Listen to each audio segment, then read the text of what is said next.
अहिल्यादेवींच्या जयंतीचं हे त्रिशताब्दी वर्ष आहे।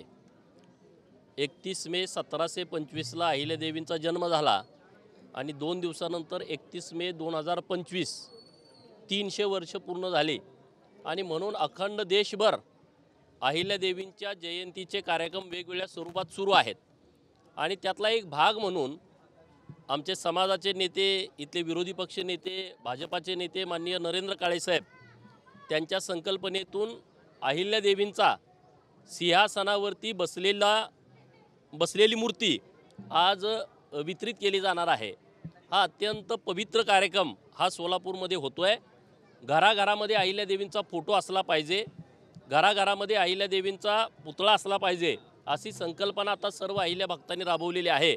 आणि म्हणून सोलापूरमध्ये दरवर्षी असे वेगवेगळ्या संघटनांच्या माध्यमातून मूर्ती वाटपाचे कार्यक्रम असतात आणि या कार्यक्रमाला राज्याचे महसूल मंत्री माननीय चंद्रशेखर बावनकुळे साहेब पण आलेले आहेत।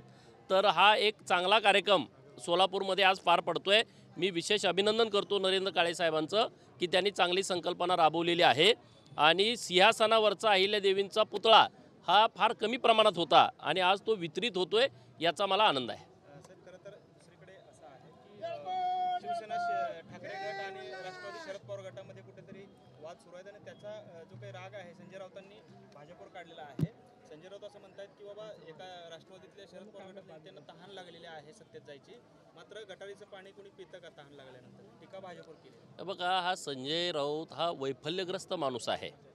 2019ला मी कुणीतरी किंगमेकर आहे आणि मी भाजपच्या पाठीमध्ये कसा वार केला अशा ते आविर्भावात वावरत होते। शरद पवारांना घेऊन बरोबर त्यांनी सत्ता स्थापन केली तेव्हा।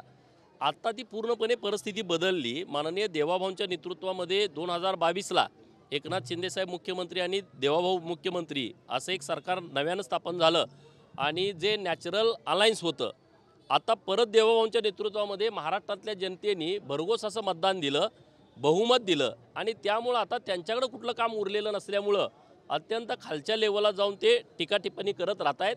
महाराष्ट्रातल्या जनतेने भारतीय जनता पार्टीला मतदान देऊन सिद्ध केलेलं आहे की भारतीय जनता पार्टीची महाराष्ट्रातली नंबर 1ची पार्टी आहे आणि भारतीय जनता पार्टीचीच गरज या महाराष्ट्रातल्या विकासाच्यासाठी गरजेची आहे हे त्यांनी मतातून सिद्ध करून दिलेलं आहे।